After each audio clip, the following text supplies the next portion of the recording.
I'm Dave Baker. And I'm Spandrew Spice. Welcome to Deep Cuts, the podcast where we pick a topic and walk you through the ins, the outs, and the nitty-gritty, so you can appear like an interesting and idiosyncratic person at your next forced social function. Today's topic is... Bob's Game. What was Bob's Game? Well, Bob's Game was a video game and internet phenomenon that took center stage for a brief moment in the early days of internet culture. To put it simply, a dude named Bob made a video game, and then trolled Nintendo for years and ended up having some sort of mental breakdown. And like so many impresarios of the early internet, he ended up launching a Kickstarter and ended up ripping off all of his backers, twice.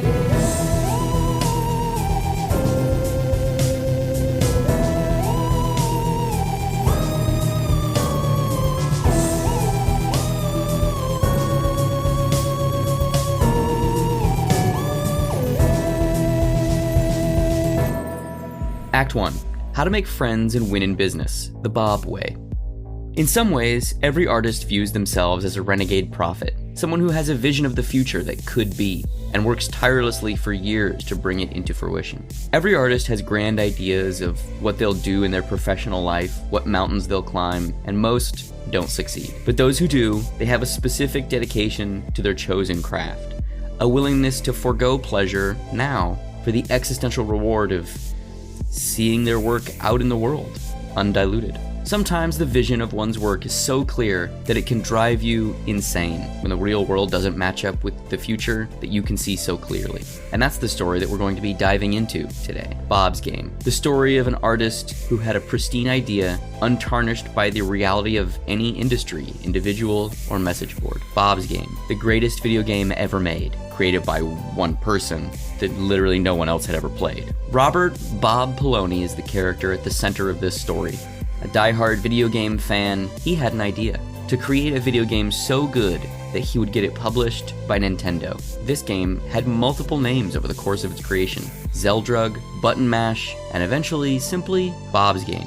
The game, a 2D role-playing game, was developed by Poloni and Poloni alone since 2004. According to an interview he gave with the Orlando Sentinel, Poloni spent 5 years and over 15,000 hours working on the game. He wanted to build something unlike any other game that had ever been created, a single definitive statement. Something that would serve as both an apotheosis and possibly an epitaph. His ambition was so unbridled that when he started the game, he literally had no pixel art or game coding experience. He taught himself everything as he went. The game was intended to feature over 200 characters. And again, according to the same Orlando Sentinel interview, the game would feature more gameplay than just about anything else out there on a portable system. So, Spandrew, when someone says the game is going to feature more gameplay than just about any other portable system, what does that mean to you? That's so there was this show, this reality show that used to come on Sci-Fi. And this was back in like the early 2010s or the late 2000s. I don't remember exactly what. And I don't remember the name of it, but it was a reality show about special effects. And it was essentially like every episode, a different special effects house was like, it was documenting them building something for a movie. And it was always like, it was like little independent ones. It wasn't like some big like studio bullshit. It was like, one of the episodes was literally like some little special effects house, and then like the asylum came to them and asked them to make this giant squid monster or whatever. And it was like literally the first time I had ever been interested in watching a reality TV show. It was called Face Off. Yes. No. That's a different one. That's the one that came out later, and it actually, I think that one might have been a lot better. I never watched that one. I was burned too much by this original one. But I watched it. I think it's called like Monster or something. It's got the word monster in it. That show is actually where I learned that Jenna Elfman is married to Richard Elfman's son. It was on an episode, which is actually, it's funny that story came up last episode, and now I'm gonna kind of like pay it off. But that show, I started watching it and I was excited about it or whatever, because it's literally just like showing like little independent special effects houses like making like animatronic monsters and like rubber costumes and stuff like that. However, after watching a couple episodes, I started to quickly realize that much like all other reality TV shows, it was all completely staged. Like they weren't real scenarios. They weren't actual things of people making real movies and then they came to them. It was all just staged. And the reason why I picked up on that very quickly is because nobody was using actual terminology that was real, that like actually made sense. Like to a regular person, they might have like not noticed. But to me, I'm just like, these people, like, this is clearly not actually happening. Like, they're just saying gibberish. They're not really doing real things. They're just, the terms that they're using are not correct and all these things. But there was an episode that was about how Richard Elfman was making Forbidden Zone 2. And it was like... Oh, that movie came out, bro. We got asked to be in that movie. Yeah, but this was back in like 2008. I don't know when we got asked to be in it, but it wasn't 2008. That's true. Yeah, it definitely wasn't 2008. You weren't even born. I wasn't. The whole thing was clearly not real. And that was a tangent. But the original thing I was going to say was, which now seems very much like a long walk, is that much more gameplay than any other game is an immediate tell that this person does not know how to make video games and doesn't really fully understand what video games are outside of like the experience of playing them, and like is just talking out of his ass. Right, sure. But what is he even trying to say there? Is he trying to say like there's not going to be any of those fucking stupid cutscenes? Like what? I literally don't even understand. Or is he just saying the game is going to be longer? Like, I don't understand what... It's a game that's going to feature more gameplay. Like, all games feature gameplay. I don't understand what he's trying to say. I think he's trying to say, like... I don't even know if longer is what he's trying to say exactly, but, like, in video games, a big thing that people really, like, want, and that a lot of companies, like, boast with games, especially now, is, like, a lot of content. Because like games cost $60, and so a big selling point is like this is going to be worth $60 for you. So it's less that it's long, and it's more that like there's going to be a lot of content for you to enjoy that's going to justify $60. So it's like gameplay modes. There's a multiplayer. There's a new game plus. There's a co-op mode. It's like features and additional content that, and like, you know, 50 different endings and a morality system that makes it where you can play the game twice, and each time it's a different experience, that kind of stuff. Was that a trope in 2008 though? Not real. No, not really. Not really. It's more now where like we've kind of reached the zenith of like technical capabilities for video games. Like you kind of don't want video games to look better than they do now. Like why, like at that point it's just a movie. So now they have to like find other things to like brag about other than like graphics, because you know Moore's law has slowed down exponentially in the last 5 years. Poloni uploaded a trailer for the game onto YouTube in August of 2008. It received over 100,000 views in just under a month. Reaction was instant and far-reaching in the gaming ecosystem. Everyone wanted to play Bob's game. It looked fantastic. Poloni was attempting to do something that no one else had done before. Create an expansive world that was equal parts Dungeons & Dragons, Earthbound, Mario, and Dance Dance Revolution. And then he set it in the suburbs, because, you know, write what you know. And also another there's a specific trope in indie gaming, and it's called an Earthbound-like. And a lot of small indie games, like, make, like, they're like paying homage to Earthbound, which is, if you don't know, is a JRPG from the early 90s that it's actually part of a Japanese series of games. There was one that came out for the Nintendo called Mother, and then Mother 2 came out for the Super Nintendo, but we never got Mother. So Mother 2 came out in the United States as Earthbound. And it's a JRPG, but the gimmick of it is that it's not about like a fantastical adventure in some like fantasy realm with like like dragons and like knights and stuff like that, which a lot of like JRPGs were at the time. It's about like kids in suburban America. And they travel around fighting like bats and weird little like woodland creatures, and they use like baseball bats and like other like childlike implements to fight.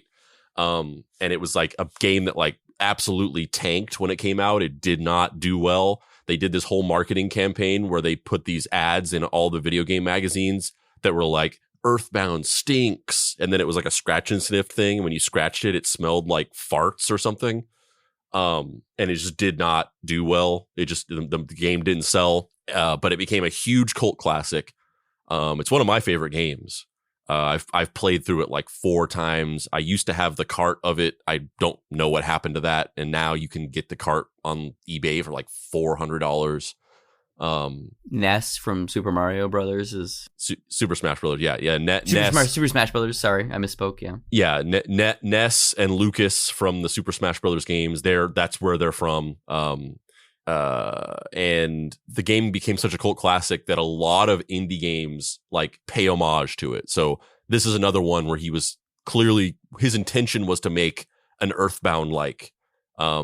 And what's interesting is, which I kind of wanted to talk about real quick, is as we get into Bob's game, you can see that like aside from all the other stuff we're going to talk about with the weird shit that goes on with this whole story, is like he almost serves as a template for what ends up becoming this kind of legitimate path in game development. Because a handful of years later, I think in 2014 or 15, I forget exactly when it came out, but you have games like Undertale.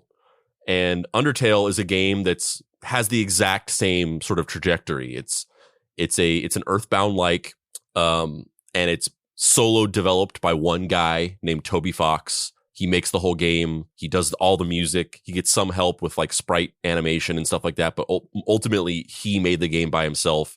Took him a long time to make. And now it's this huge thing that is like weirdly has dominated pop culture, where you have people, cosplaying as Undertale characters at conventions and shit.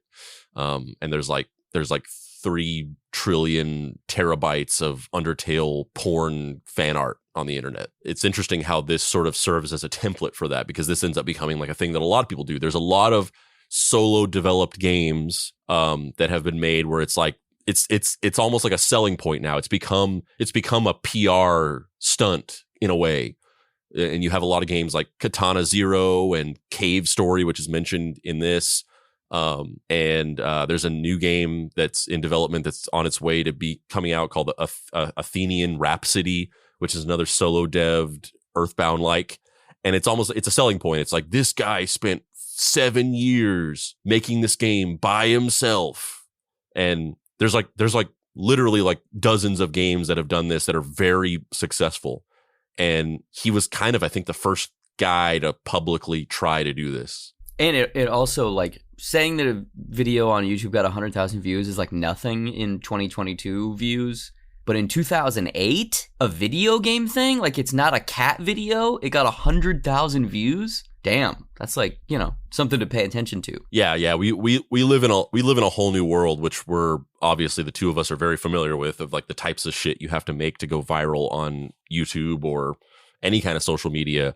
But back in 2008, that was the Wild West of YouTube, where like it was back whenever you could like get big on on YouTube for like making some weird sketch comedy group, and it wasn't like every episode didn't have to have some crazy thumbnail of like Mr. Beast gives 3 children $1 million if they fight to the death. It was just like if your videos were funny or good, you could like grow an audience. You had like this direct connection to the audience based on like the quality of your content. So like it wasn't about thumbnails or like algorithmic optimization. It was just like if your thing was really cool, you could go viral. It didn't even have to be really cool. I feel like you're overselling it. It could just be like moderately interesting and it would do well, because the pool of people that were making stuff online were just, they were not savvy in that way yet. And neither was viewership. Yeah. But what I mean is like, as opposed to now where it's like, it's less about the actual video and it's more about like, can you get a good thumbnail out of this? And like, you're trying to please the algorithm, not people. Which is fun. I saw a tweet from Jason Pargin, the author of the John Dies at the End books. And he said it was right whenever the AI art stuff started to like get big and everyone was talking about it on the internet whenever DALL-E 2 dropped and Midjourney came out and stuff. And he tweeted and he said, like, I'm less interested in humans training AI to make art and more interested in talking about how over the last decade, humans have been slowly trained by AI to make art. And then he showed a bunch of like thumbnails from YouTube or whatever, where like we make stuff trying to please robots and not actual people. And then the people seeing it is just like a byproduct. While interest and speculation on just how the game worked spiraled up, Poloni felt more and more pressure to finish the game, something he had been trying to do for years at this point. However, there was one element impeding his progress.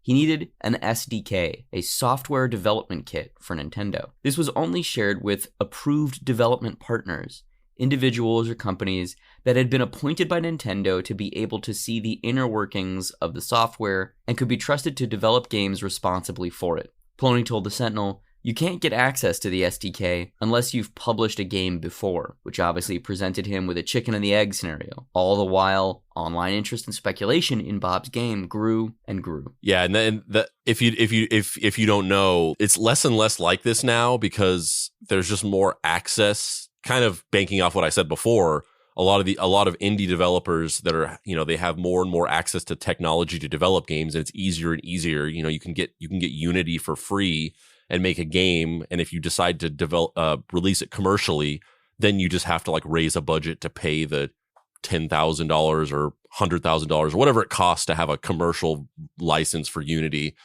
Or you can make it in an open source game development platform like Godot or whatever, and you don't have to pay anything ever. And you can release games, and you can have a game that goes out on the Switch or whatever. But more so back in the day, the SDK was almost like a gatekeeping tool, because the SDK, to get a development kit for a PlayStation 2 or 3 or like a Nintendo GameCube or Wii or whatever, they would charge you like $10,000. Like it would cost $10,000 to get this clunky, huge version of a Nintendo GameCube that allowed you to like make a game that worked on it. So that made it to where like only big AAA studios could actually make games for the platforms, and anybody else was kind of like not able to, just by the barrier for entry of it costing a shitload of money to be able to like make the game in the first place. Bob's Game as a title, I feel like, is a very interesting social marker for the game and the person who's in it, because you can feel that Bob's Game is a bit that he kept on for too long and now he's stuck with it. And that's kind of the thing of the game too, where like he's been making a thing, he's remade it multiple times with multiple, like Zeldrug and Button Mash are not the same fucking game as Bob's Game, but to him it is. It's like that weird trope where there's a certain type of guy, and Francis Ford Coppola is that type of guy, and I know this because I just listened to the Francis Ford Coppola commentary on Bram Stoker's Dracula where he says this, where they view every woman as the same woman, so whenever they start dating somebody, they like low-key think of them as the last person they dated. And like every, Coppola talks at length in the movie about the reason why he fell in love with the script is because there's this reincarnation of Wilhelmina Murray, as Dracula's older lover, Elisabetta, and like he's like, I feel like that, I've loved one woman my whole life, even when I've loved multiple women. I'm like, this is weird, man. Like, are you saying that women aren't people? Like, this is really weird to me. But in some ways, that's this guy's like creative process. Like the idea of game is just a single game. It's a single idea that he's iterating on, and not even having the like Woody Allen approach to iteration where it's the same story every time, but it's titled different things. And like he's pretending like it's a different story. This dude is just like, I am obsessed with this Earthbound, like one single idea. And everything I do is always going to be that idea. And it's really fascinating to me. Yeah, and it's different than the Woody Allen thing because Woody Allen, wants to tell that same story over and over again, and he packages it differently. Which I think a lot of people do. I mean, a lot of people don't like sexually assault their children, but they do that. Like, there's a lot of people who have that. Like, I like to tell that one kind of story, and I just package it up in a different way. And maybe it's because I don't have other stories to tell and I'm just kind of a one-trick pony, or maybe it's because I just love that specific story and that's just what I want to do and or whatever. But with this, it's like it's the opposite, where it's like it's not about the specific thing. He has no specific thing he wants to do. It's about the idea that he's obsessed with. He wants to make a game. And you get that sense from the, like, it will have many hours of much more gameplay than other types of games. It's like he just he's interested in the idea of doing the thing, making the game, getting it onto the game, the DS or whatever it is he ends up trying to get it onto. We'll get to that later. He wants it's almost like, there's people who like, they want the title, but they don't want to do the work that goes into like getting the title. They want to be the boss, but they don't want to deal with the shit of being a boss or whatever it is. Or you want to be known as an artist without putting in the hours of time it takes to like achieving that or whatever.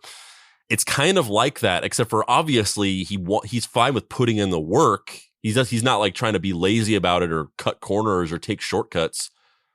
He just doesn't have like a vision. He wants to be known as a game developer and like accomplish the thing of having a game on a Nintendo system. And that's as far as his like vision goes. Yeah, it's he's obsessed with that specific goal being met, and he kind of doesn't have any other goals, which is fascinating because it's different than being like, I want to produce a game, I want to get better, I'm going to go to gaming school, I'm going to work in the industry, and then I'm going to work myself up. Like, he doesn't have a vision for a career. He has a vision for a singular event, which is fascinating because I don't think most people's brains work that way, because capitalism has conditioned us to need to make money over an entire life, not just experience something once.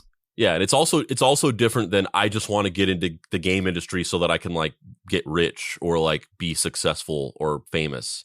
It's like different than that too. It's like a third thing. Usually it's one of the two. Yeah, I don't quite know what it is. It's because it's not, I want to be seen as a creative genius. Although there is it is that too. It is that too. He refers to himself as a genius all the time. But it's this weird, like, I want to be Shigeru Miyamoto and no one else. And I don't want to work at Nintendo. I want to just be Shigeru Miyamoto, whatever the fuck his last name is, the fucking Nintendo guy. It's Miyamoto. That's all I want. Miyamoto. Yeah. Fuck me. Yeah. We all know what I'm trying to say. Yeah. It's interesting. I wonder. I mean, I would love to unpack it because I wonder what all goes into that. Because as we'll get into, like, there might be some mental illness aspects of it, but also like, living in LA especially, like I have friends and people that I know where it's just like you see the expectations that they have for themselves, and you're just like, you would be so much happier if you just didn't have that lofty of an expectation for yourself. Like I'll see people who are just like, they'll just post like affirmations on Facebook and be like, one day I'm going to be up on that Oscar stage. And it's like, man, that's such a like hard expectation to have on yourself, that like you either win an Oscar, like you're 36, and in your mind, if you don't win an Oscar, you failed. Like that's such a hard expectation to have on yourself.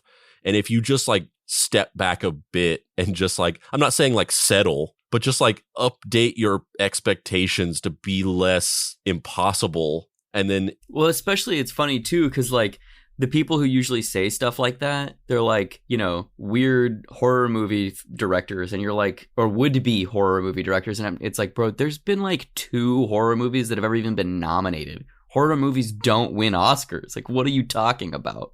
Yeah. So I wonder what aspect of that is kind of the Laz Rojas thing, where he's just so obsessed with this one specific thing and nothing else will satisfy him. And it's like, you could be so much happier if you just like went down 2 rungs on the ladder and were fine with like. I think both of these personality types, Laz Rojas and Bob Poloni and a bunch of people like this, me on a bad day. Yeah, you're that guy I was talking about, the Oscar guy. That was you. Yeah, right. Yeah. Except I was like, that's going to be me up on the Eisner stage. And then I got close, baby. I got nominated. They said our names in that fucking room. And then they didn't call us, but it was fine. It was fine. I saw the video. Yeah, I remember sitting in that room. I saw the video where the level of applause for Jeff Lemire, you just started laughing. Yeah. The volume of the applause just made you laugh. And it was like in that moment you knew that you were going to win.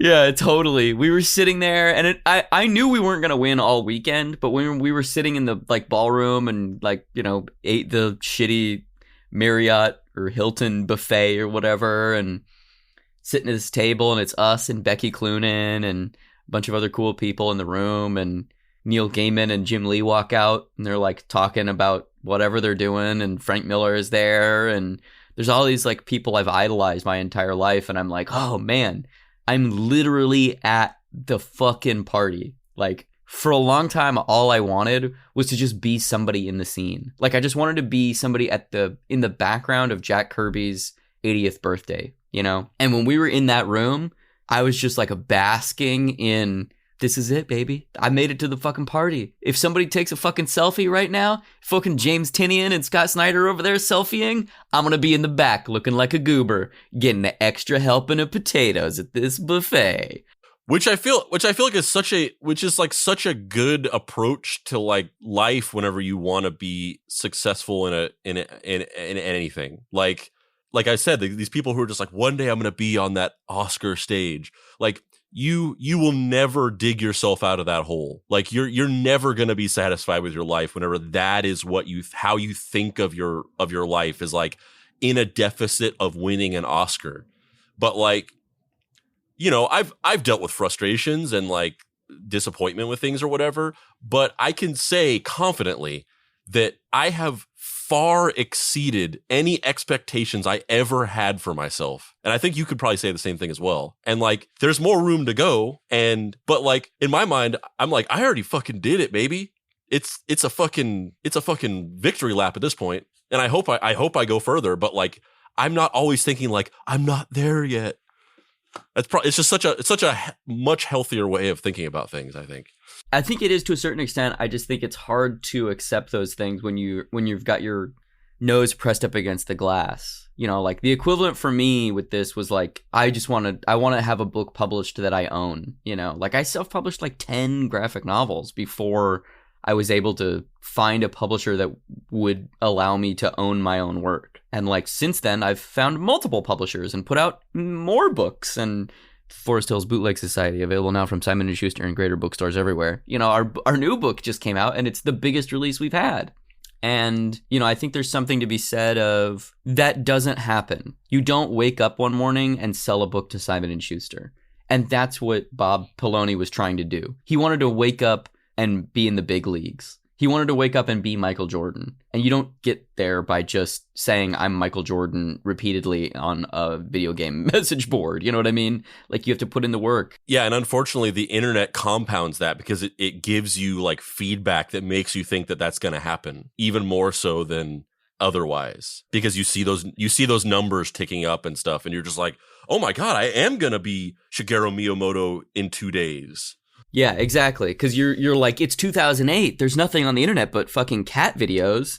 And I'm here with a, you know, trailer for my game that has 100,000 views on it. There's no way I'm not going to be Michael Jordan. But I can't risk people knowing that my thing sucks, so I'm not going to put it out. Yeah, which is a whole other thing, which is like perfectionism as... self-sabotage, bro. Self-sabotage of like, I'm so scared of failing and people seeing this and hating it that I'm just going to like keep it in limbo forever by not being like by tinkering with it because it's not done. Which, you know, as I think this dovetails really into the first kind of moving of the goalpost, right? Because he was like, I'm not going to put this out until I get the SDK from Nintendo. And then he doesn't hear anything back. There's this massive interest in what he's done. And so that, in the way that the internet does, provides a backlash where a bunch of people are like, this game isn't real. And if it is, it probably sucks. Why are we fucking talking about this guy? This is fucking stupid. And he starts kind of internalizing that stuff, and it causes him to move off of his no compromise. I'm not going to show the game until it's ready to be released with the SDK, goal a little bit. So he puts out a second trailer, an extended trailer.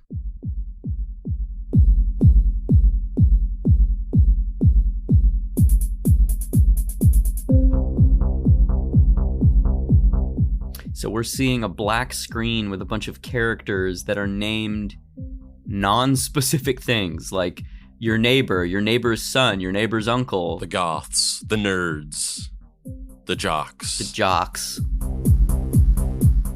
And as these characters are kind of scrolling by, behind them we're seeing Bob Polonius' workspace, his office, that his Charlie and It's Always Sunny fucking conspiracy dungeon. Yeah, no shit.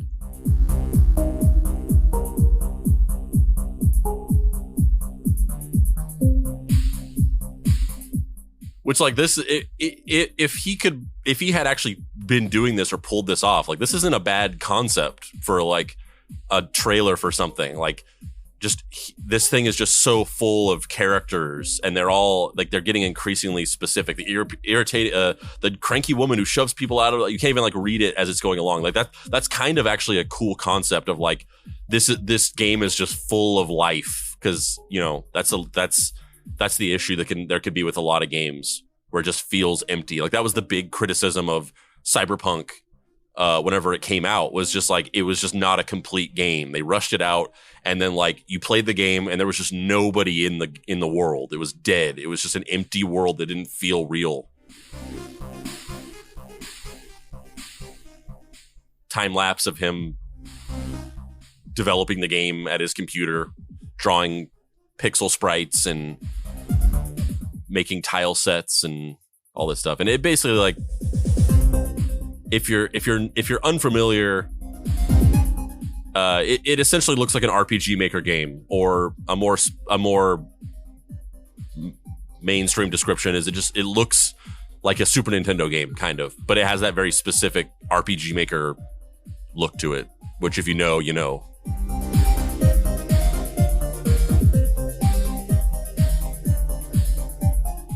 Yeah, we're seeing footage of the main character, you, walking around, talking to people, and going through like suburban environments. Dancing on some kind of dance floor.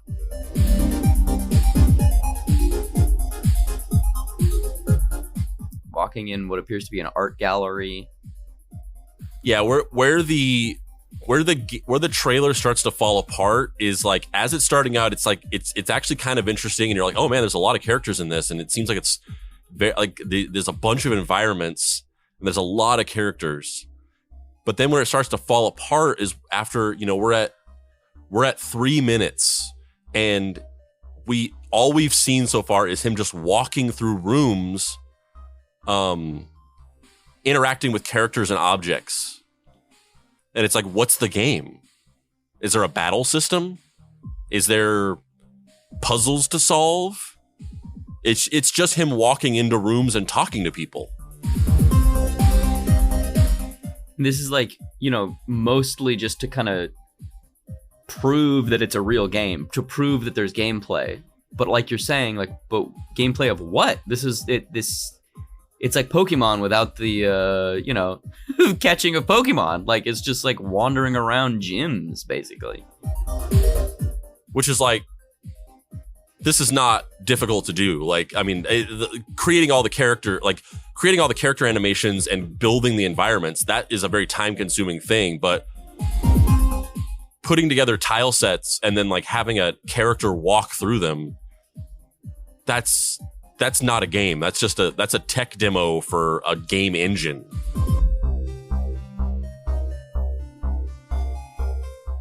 Now we're back to all of the more and more increasingly elaborately named characters scrolling by us quickly. Yeah, which is like, it seems like this is kind of like the selling point or the gimmick of this that he's trying to get across, is that there's a massive amount of characters. They're just filling the screen. Jesus, there's so many. Some dude who leaked footage or something was the last one. And then he takes the footage of him taking a bow. And now we're just looking at more footage of the game. But yeah, it's like, oh, and there's a little thing here at the end where it's a pixel art animated version of his face, and he's talking. And lastly, we have you, the unknown fuck. And then you can't read anything. It starts to become annoying. Everything's going too fast. You can't read any of the text. Lastly, we have you, the unknown newcomer with incredible beginner's luck, who's clearly here by some kind of mistake. And now we commence the first interdimensional Bob's Game Championship. What is Bob's Game? And that's the end of the trailer. Nobody knows. Nobody knows what Bob's Game is. It looks like it's a real game in terms of he's put a bunch of time into it. But like you're saying, if you know what to look for of like what is the actual game, it looks like a whole lot of filler, my dude. Whole lot of filler. Yeah, just walking the stuff that happens in any RPG where you can walk into a room and talk to everybody and click on every object and it'll give you a little message. You go up into a statue and it's like, this statue is of Arthur Pelkington, the founder of this town. And then that's it. It's just like there to give the world a little bit of a lived in feel, but it's not a game. Again, the game was met with much interest and curiosity. Everyone was still a bit unclear on exactly what the game actually was, but it looked good, unique, and appeared to have interesting mini games that were recreations of iconic games like Tetris, Pong, and the like. Which none of that was showed in that trailer at all. No, but I have seen, I don't know, maybe there's a different second trailer but I've seen footage of the mini games from this era, so I don't exactly know what the deal is there. Look, it was 2008. It was meta. You were playing a game inside a game. People were into it. However, when Poloni rode the wave of public curiosity and sent in his development kit request to Nintendo, they didn't get back to him, something that was about to break his already fracturing mind.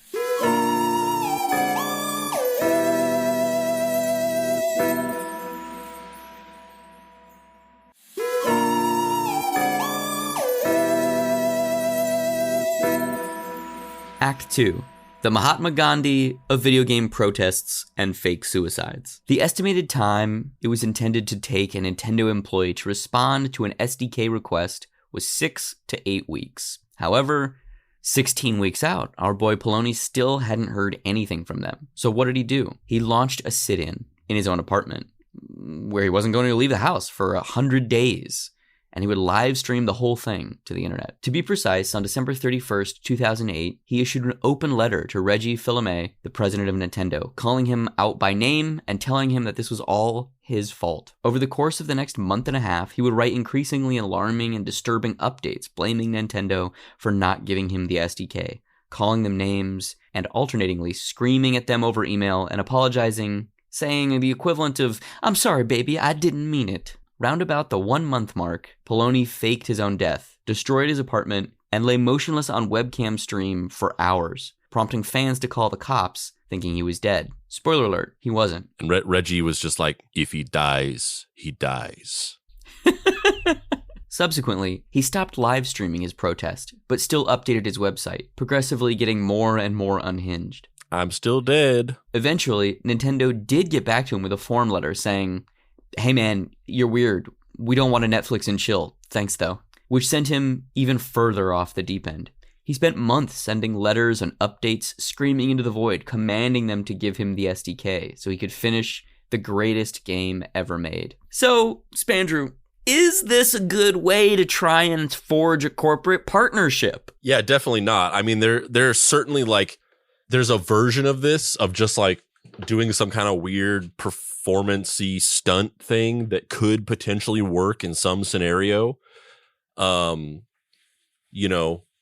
hear the legends of random shit like the band Strapping Young Lad. They got their record deal because they kept sending their demo into all these record companies and they just never heard anything back.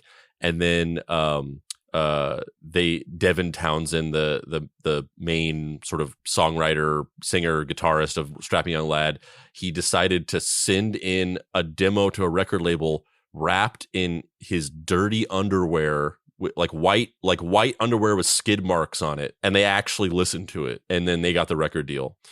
The idea of doing some weird kind of stunty bullshit to get attention is not out of the realm of something that could work. But there's several things converging to make this a very bad idea for Bobby Boy. Number one is like Nintendo is notoriously this like family friendly company that wants nothing to do with anything remotely controversial. It was covered in the Video Game Congress episode, the whole idea that like Nintendo basically just wanted like Congress to like ban violent video games entirely because they didn't want anything to do with them anyway, and they just wanted the government not to regulate them. Everything is family friendly with them up until recently with the Switch. Like now they're less strict about it, and like a lot of weird bullshit gets on the Switch on the eShop in terms of games. But prior to the Switch, like there was like this high bar of quality of like what could and couldn't be on their platform in terms of like family friendliness. And it was a big deal, for instance, whenever Resident Evil 4 was ported to the Wii. It was like, holy shit, you're going to let Resident Evil 4 onto the Wii? Like that game was violent. So there's that. There's also the fact that like also Nintendo is like specifically just very like uncompromising about everything. Like they're really notorious about the fact that they have a zero tolerance policy for people's live streaming their games. And so they're very finicky about like streamers playing their games on live stream, and they'll send copyright takedowns, and all the video game community are all just like perennially pissed off about it because they're just like, what the fuck? Like every other game company lets people stream their games, and they recognize that it's a good marketing strategy, and like you're getting free marketing from people just playing your games online, and it makes people buy games. And in fact, other game companies are smart enough to pay people to do it. And Nintendo's just like, nope, do not use our shit or we will come after you legally. Like you will be fucked.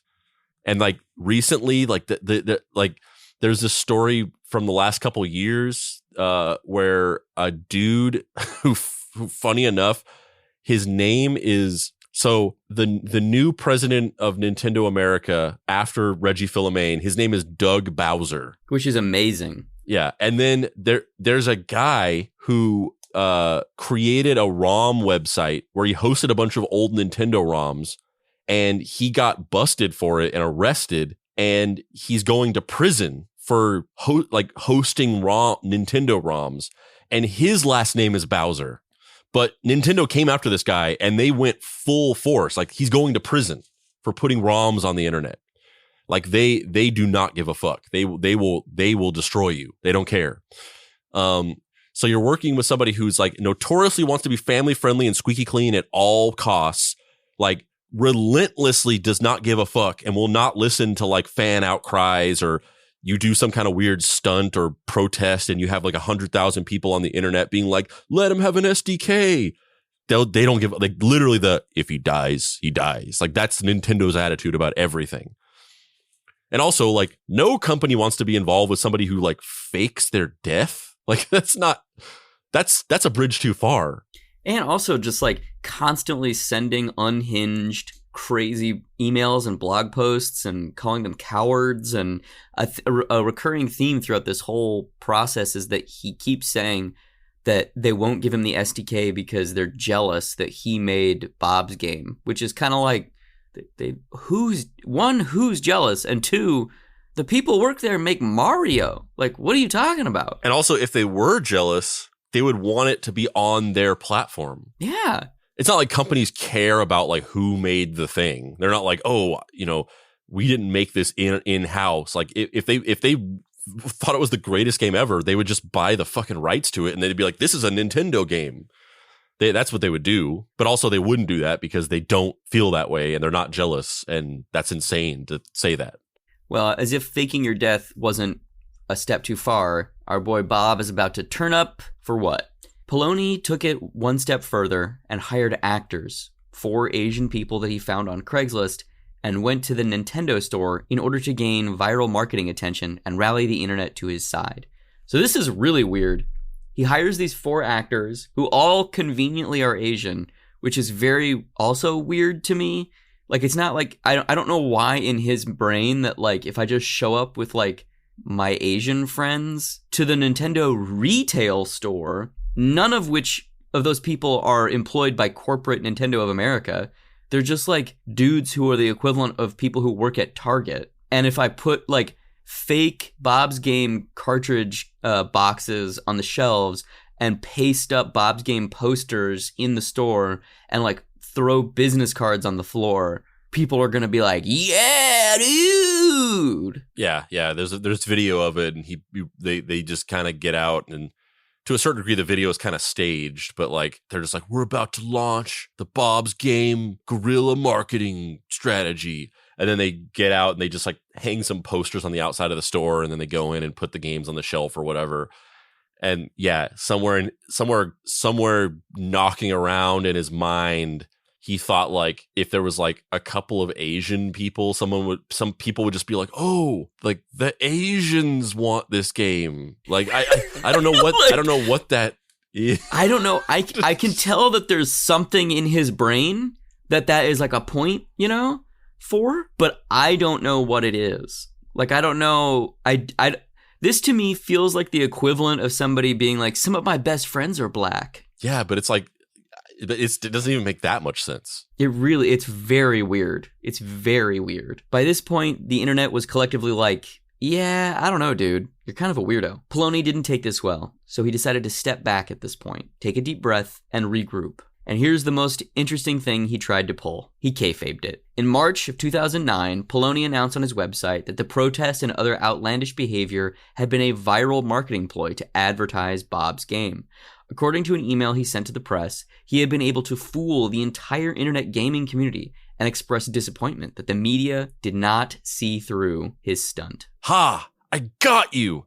I tricked you all into thinking that I was an unhinged, entitled, shitty asshole who was throwing a fit because I couldn't get what I wanted. Got ya! Boom! Owned!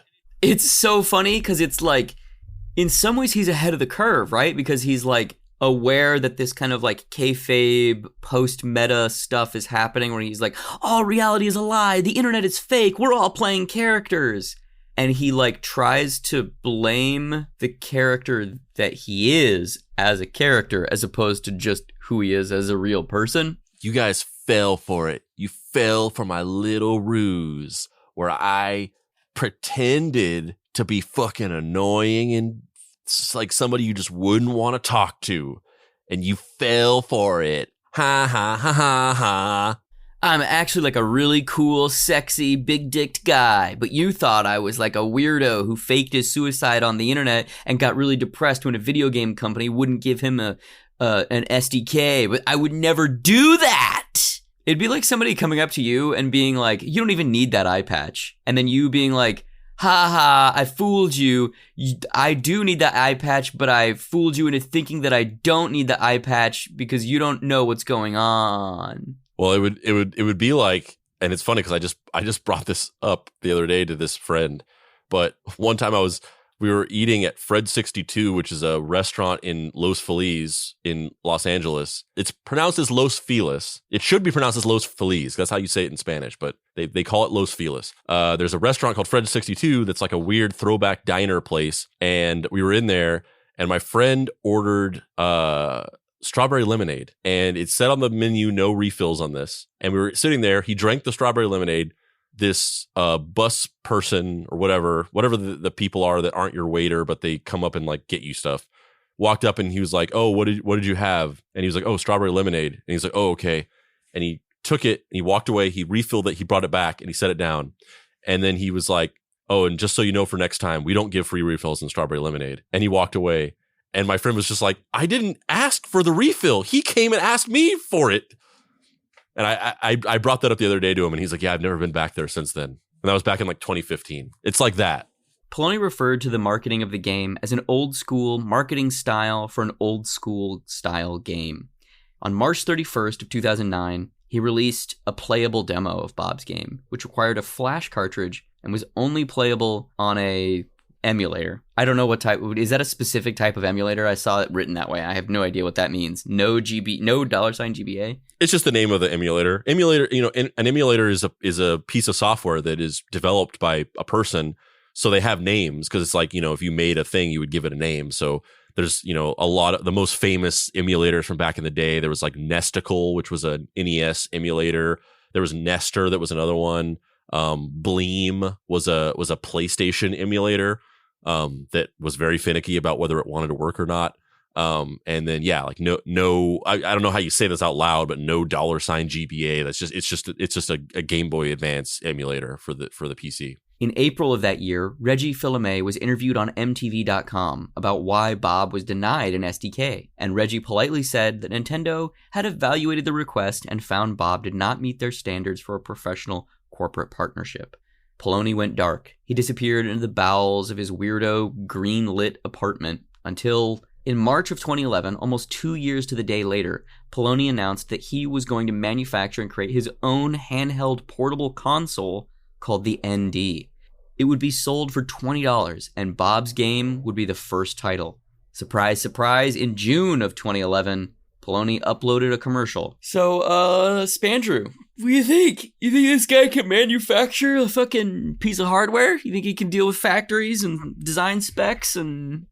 Absolutely not. Absolutely not. That shit is like the most complicated thing in the world. Like, I don't know if I've ever talked about this. I think I've told you about this, and I don't really do it anymore. But back in the day, I was a Kickstarter power user. Like I was backing shit left and right. Video games, weird products. Like I feel like I was kind of addicted to it for a while, where I was just like, not even like getting the stuff. I just love the idea of like contributing to something weird and cool getting made. Like it was like this weird form of gambling where it's just like, gotta just get it over the goal, and yeah, we did it. Now this weird thing is gonna exist. And so I've backed a bunch of products that required overseas manufacturing. And the number of products that I've backed that have just like, I backed them like 7 years ago, and they're still issuing updates being like, we're finally almost to the point where the manufacturing deal is made, and like the issue with the bad like mold fitting that was causing the thing to be defective is finally solved.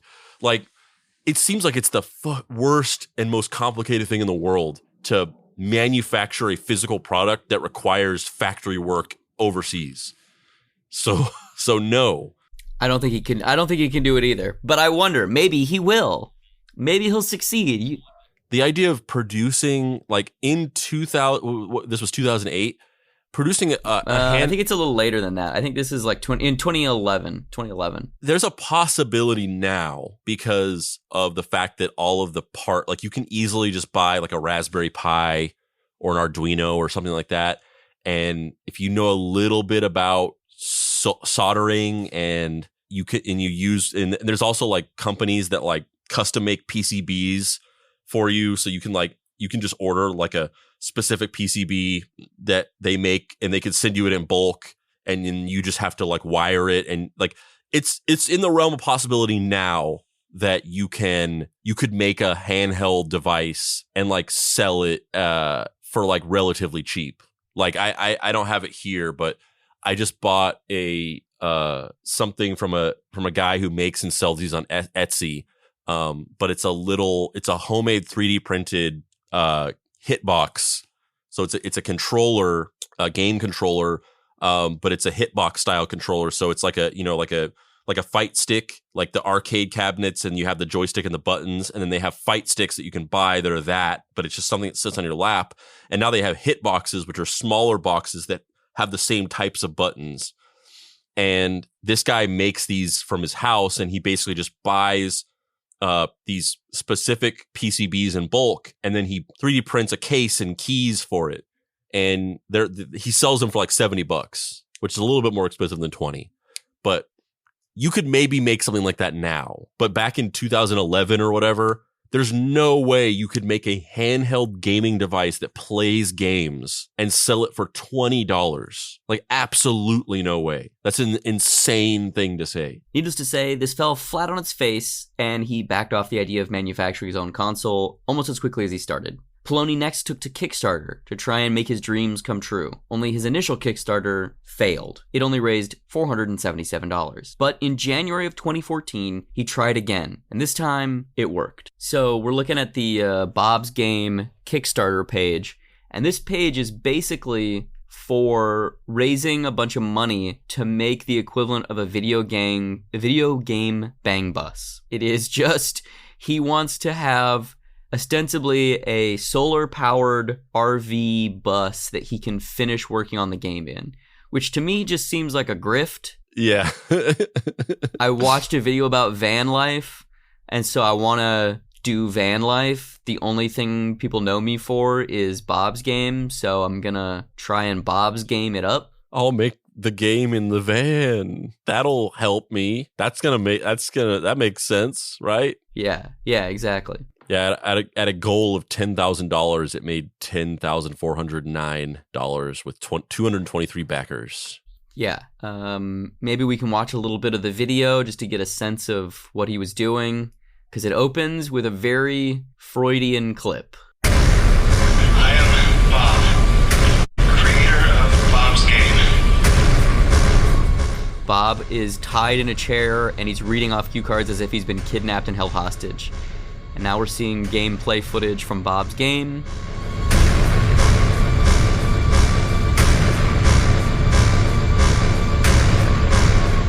So much gameplay footage. But now the gameplay footage is the character of you interacting with definitely not Regé Filame. And talking about fate and how the only weapon is the greatest game ever made. It's a legendary video game. Blah, blah, blah, blah, blah. It's just more unhinged shit. Like, if you're trying to be stacking video game cartridge boxes, going to the Nintendo store and harassing people. If you're trying to sell the video game is a fun experience, this really is not the way to do it. Footage of him artificially destroying his office, pouring cards on the ground, in his apartment, obviously, picking them back up. Sped up time-lapse footage of the game. Basically, the long and the short of it is, he wants to get a van. Never in a million years would I have known that from that Kickstarter video. Yeah, it's just like an unhinged fucking visual manifesto. It's like that scene in Exit Through the Gift Shop when he gets all that money to make the documentary about street artists, and he spends all that time filming, and then he's like editing it together, and then he shows the first cut of it to like Shepard Fairey or one of those guys, and it's just like this like stream of consciousness, like mishmash of footage that's all edited together in all these kinetic ways, and it's got music the whole time. And Shepard Fairey is just like, it wasn't a documentary, it was just like an hour-long music video. Like it wasn't coherent. And also, yeah, he slowly, as this stuff started unfolding, he added to the game, quote unquote, but in reality, he was probably just putting together little animations and there was no game. But he was like incorporating the real life story into the game. So like Nintendo and like Reggie became characters in the game, and they became these like evil fascist corporate villains that the main character was fighting against. And so there was all these like really over the top parodies and like satires of Nintendo, and you would post these videos of like dialogue scenes on his blog that were clearly meant to be like him commenting on what was going on in real life with Nintendo, even though like, you know, I'm not like I'm simping for corporations or whatever, but like in this specific situation, they didn't do anything wrong. However, only a short time later, he realized he couldn't fulfill the Kickstarter and told Forbes that he was planning on refunding the money. He would later claim that this wasn't what he was going to do. And here's where things end. Within 2016, a puzzle game named Bob's Game being released. Technically making Bob's Game a release and a success by the metric of that anything done is a success. However, is this really what he wanted? Or was he just looking for a way to get the internet to leave him alone? So this is what we were kind of talking about earlier. He basically just put out Tetris and said, this is Bob's Game. Has nothing to do with any of the footage or game that we've been seeing for the past 10 years. He just put out fucking a Tetris skin, basically. After all this stuff from 2008 until 2016, he raised over $10,000 in a Kickstarter campaign, went through all this bullshit, and then he released, quote unquote, released the game. And it's just a Tetris clone. Like the kind of thing that you can download from the Unity store, and then you're supposed to like you download like a Tetris game for Unity, and then you can just go in and change the fucking skin of it and make it your own. That's what he released. None of the characters, none of the, top-down JRPG, Earthbound-like stuff is there. None of it. It's just zero. It's 0% Bob's Game. And not only, so he raised all this money and said he was going to be spending all this time making the game or whatever, and had a blog detailing his game development journey or whatever. But not only with what Bob's Game was, and the fact that you can just download a Tetris clone off of the Unity store and then just like palette swap out the skin and the colors and add text and make it its own little unique thing. Not only could he have made that game in like a day and a half, but if he didn't do it like that, and he actually painstakingly created a Tetris clone from scratch, that's even dumber. Like, if he didn't just download a Tetris clone off of Unity and then put a different skin on it, he's a fucking idiot. There's no way that, that's exactly what he did. He's looking for a way out. He's looking for a way to hit the ejector seat. And that's what he did. Like he can now, the idea of game is done. It wasn't for Nintendo, but he did idea of game. Is it a game you can play? Yes. It does not matter what is in game. It is a game. Yeah. And at that point, it's probably just like getting the weight of the responsibility off of his shoulders. Like he's no longer even like trying to reach for that goal that he had in 2008 of like releasing a game and having it be on a Nintendo system or whatever. At this point, that's gone. Like he's not even holding on to that dream anymore. He's just trying to like no longer feel indebted to people for the $10,000 that they gave him. Because that's the thing about Kickstarter and also like NFTs. Like if you know anything more about NFTs than just like the surface level information about it, like you make an NFT project and like people buy them, and then you are forever indebted to them for the rest of your life because you have to keep making the NFTs valuable. And if they lose value, the people who bought them get mad at you. And so like Kickstarter campaigns and all these things, like you do it and then you just immediately, it's like you fucking curse yourself with a lifetime of responsibility. So at this point, he's just trying to no longer feel like he has to be obligated to deliver on $10,000 worth of.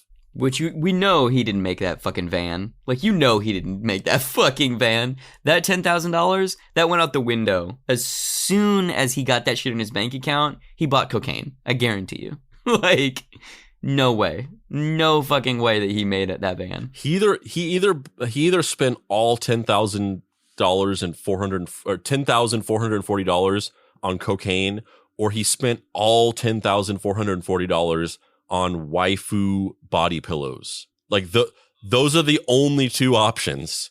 Those are the only two options, 100%. Yeah, I think, I think there's a lot to discuss here, but I think just as a final character arc note, let's look at Robert Poloni's website, robertpoloni.com. Let's just look at the website really quick. Have you seen this previously? Are you aware of what this is? I don't think so. I don't think I ever looked at his website. All right, this is his current website as of 2022. You want to read that for me, Mr. Spandry Spice? So the important thing to know is when Dave says website, this is just a white screen with a paragraph of text in the middle of it. That there's nothing else. So it says, Jesus called the crowd to him and said, "Listen and understand. A man is not defiled by what enters his mouth, but by what comes out of it. Then the disciples came to him and said, "Are you aware that the Pharisees? Is that how you say that? Are you aware that the Pharisees were offended when they heard this? Very truly, I tell you, whoever believes in me will do the works I have been doing, and they will do even greater things than these, because I am going to the Father." And then there's a link, which I would feel kind of nervous about clicking on, https://12.win. Don't do drugs. Read the Bible. Stay off the internet porn. Listen to your parents. Don't try to get rich. Just go to community college and become a doctor. Jesus is the Lord. Hallelujah. So my reading of this scenario is he lost his fucking mind and became one of those insane Christian people. He got crushed by his own ego, and his way of healing from that is by admitting that there is a higher power and working towards becoming involved in that community. Yeah. Yeah, the John Green, was that his name? That's the name of that author. Yeah, John Green is a person, Fault in Our Stars guy. Yeah, Jeff Green, Lisa Frank's husband. Oh, yeah, Lisa Frank's husband. Yeah, totally. Yeah. Just like crushed by my own ego. Now I'm like a Christian guy that sells t-shirts with like "He is Lord" written on them or whatever. Yeah. I think my closing thoughts for this episode are, it's fascinating to me how this is a different use of kayfabe than we normally cover. It's this weird, like, I'm going to try and use kayfabe to get myself out of trouble as opposed to kayfabe getting me in trouble. I personally relate to the being lost in a project thing pretty hard. I'm glad we're recording this after I have finished said project. And I don't have to go into all of that. I don't want to talk about that anymore. I am no longer lost in that project, and god damn it, I will keep moving forward. I think the retitling the same game that is different games, but in your brain is the same game, is fascinating. Zeldrug, Button Mash, Bob's Game, the JRPG, Bob's Game, Tetris, is a really weird and interesting version of iterative design because it's divergent design, but the person that is creating it can't help but think that it's iterative because they only view themselves as making a definitive statement. They want to be that director who comes out swinging with the greatest film ever made, the Citizen Kane, and they don't really have a vision for a career. They just have, I want to make Citizen Kane, which is really interesting. I think it's also just really funny that this was all for the Nintendo DS. Like, I don't know why, but it's not a particularly glamorous platform, so it's funny to me that it's all just like, the Nintendo DS is the fucking be-all, end-all. The moving goalposts is very interesting to me, of like, depending on where in his life he was, how things manifested differently, and how he viewed different things as successes or failures. The fact that he's obviously very mentally ill is sad to me, and I wish that he had people in his life that could have helped him get some help, because there's a version of this story where he got offered, publishing contracts for Bob's Game when it first came out from smaller companies, and he turned them down. And maybe if he had more people in his life that could have helped him, say, take the win, make this game and live to fight another day, maybe he would be an interesting on medication indie developer right now. Yeah, if you manifest real indie game publishing companies reaching out to you about publishing your game because you started a weird campaign about trying to get Nintendo to publish your game, you won. Like, you did it. It's not like, oh, this is like not good enough, or like, oh, I didn't do it, I have to do the thing about Nintendo, I have to get on it, I have to get on the Game Boy Advance or the DS or whatever it was. Like, no, you did it. You won. If you just came out of nowhere and went on the internet and was like, I'm making this game and I want to get it on Nintendo, and then a real company is like, hey, how about we publish it instead? Game over. Like, you fucking did it. Go do that and then move on to the next thing. Yep. I agree. But, neither of us obviously suffer from bipolar disorder, which Bob Poloni very obviously does. He's a manic depressive bipolar person. Like, you can just see it in his blog posts. Like, it's not even like armchair, psychology to be like, oh, his probably a little mentally ill. He might as well be typing, "I have bipolar disorder." I don't know. Spandrew, you're someone who has dabbled in the gaming arts, as they say. What are your closing thoughts about this bad boy? Yeah, I mean, to a certain degree, I relate to the idea of getting lost in something similarly to you. I also kind of relate to the idea of what was clearly kind of like scope creep in the game he was making, because I feel like that's just what I do with everything. Where it's like it starts off as something that you're supposed to be able to do easily. Like, what's something we can just like do right now that won't be too hard and we can just get something out. And then by the time I've like thought about it for like an hour, it's some other crazy thing that is going to take an insane amount of time and resources to do. And it's just not the thing that it doesn't fulfill the purpose of what it was discussed in the beginning of being this easy thing that you can just do and get something out. Like I relate to that. But I also think that, you know, the big part of this, the big message here, you know, in addition to the fact that he's clearly, you know, struggling with mental illness, is that it's I mean, I think this was definitely discussed in the QAnon episodes for sure. But this idea that, like, number one, the internet and social media like magnifies and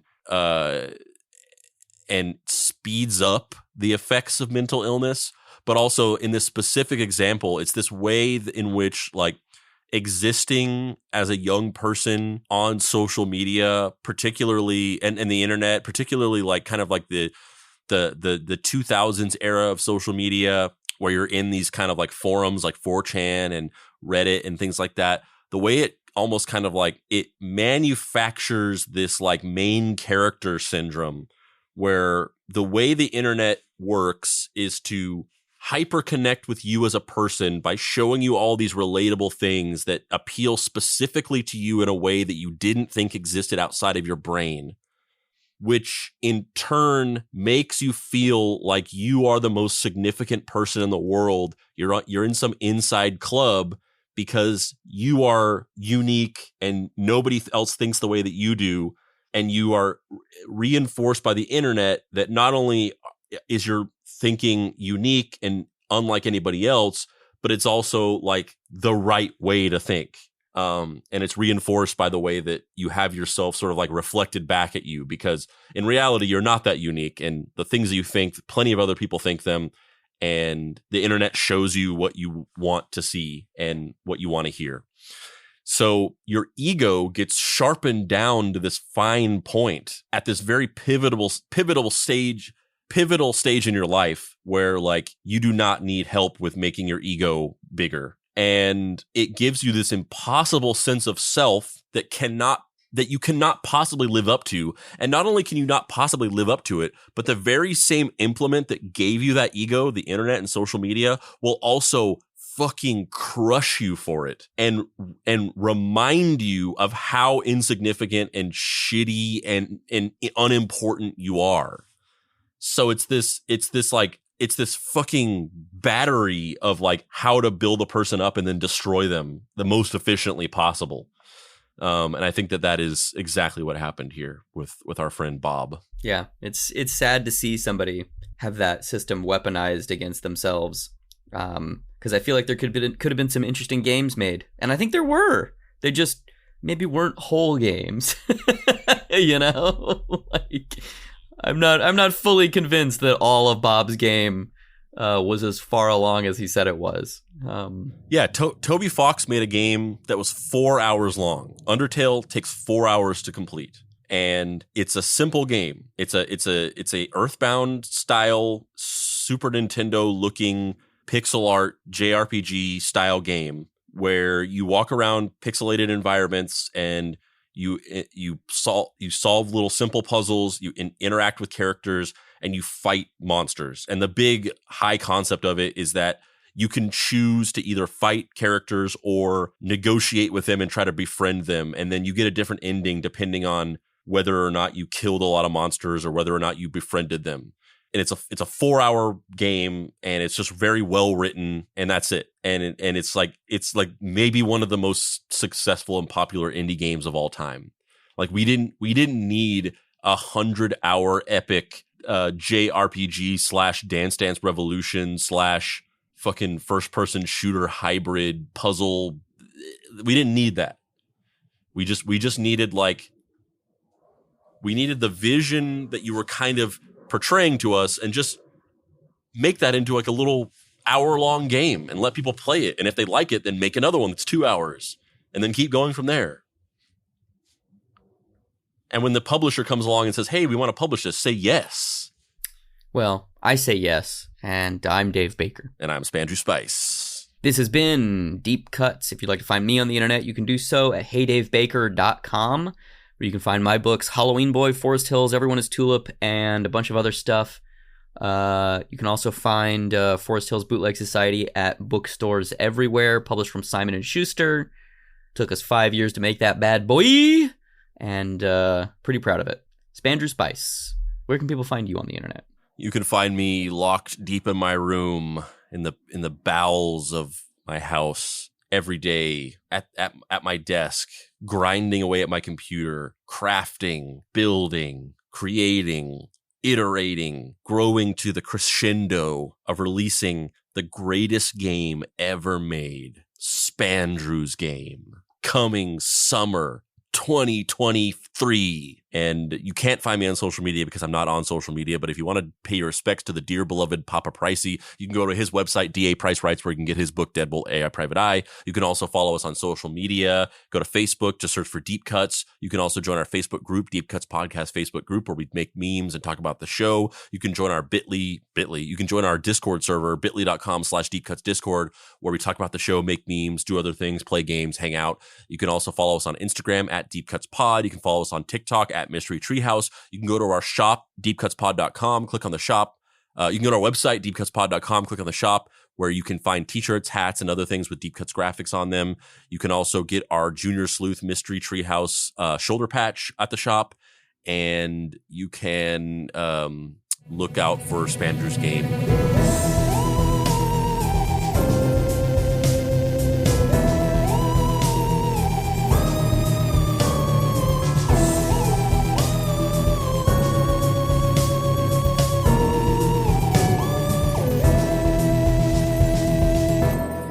Deep Cuts is a production by Boy Genius Media. If you'd like to find this show and others like it, please visit boygeniusmedia.com or deepcutspod.com. If you want to join in on post-episode discussions, please join the Deep Cuts Podcast Facebook group. Finally, subscribe to our YouTube channel for additional video content.